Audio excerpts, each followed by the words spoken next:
Hi, I'm Rex, and this is my story. A story of survival, desperation, and a relentless pursuit. If you're reading this, it means I made it out, but barely. The nightmare started on an ordinary day, or so I thought. It was supposed to be a normal hike in the woods just to clear my head.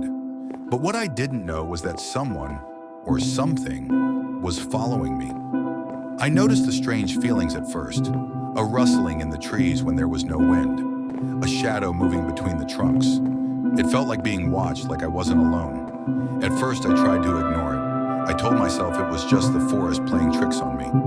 But when I heard the faint snap of a twig behind me, I froze. My heart slammed in my chest. I turned slowly, but there was nothing. Just the endless, eerie silence of the woods. Then it started. The messages. The first one came on my phone. "I see you, Rex." My blood turned to ice. No one knew where I was. I hadn't told a soul.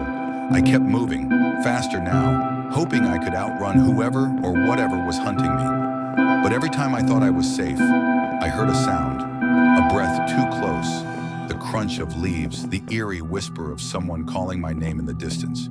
I ran through the woods, my legs burning, my mind racing with questions. Who was this person? How did they find me? I was the prey, and they were the hunter, patient and relentless. The fear was suffocating. Every shadow felt like a hand reaching for me. By the time night fell, I was delirious. The world blurred into a nightmare of trees and darkness. I thought I saw movement behind every rock, every tree. I couldn't stop moving. If I stopped, I knew I wouldn't survive. I had to keep going. But that's when I heard it. The unmistakable sound of footsteps, heavy, slow, deliberate, coming from just behind me. Panic set in. I sprinted, adrenaline pushing me past exhaustion, but the footsteps grew louder, closer. Then I felt the cold touch of steel on my neck. I don't remember much after that, just flashes of fear and pain as the world spun into chaos.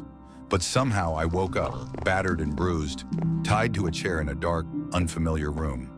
The person stood before me, tall, silent, wearing a mask. They spoke, their voice low and cold. "You should have stayed in the city, Rex. You're a part of the game now." I struggled, but it was no use. My hands were bound, my body bruised, but my mind was still sharp. I had to outsmart them. This was my fight for survival. No more running, I had to take control. With every ounce of strength I had left, I broke free. I didn't care about mercy. I didn't care about anything but escaping with my life. I fought through the pain, fighting back with everything I had. The room was a blur of violence. Punches, kicks, desperate moves. And when the dust settled, I was the last one standing. But even as I walked away from that hell, I knew it wasn't over. The game had only just begun.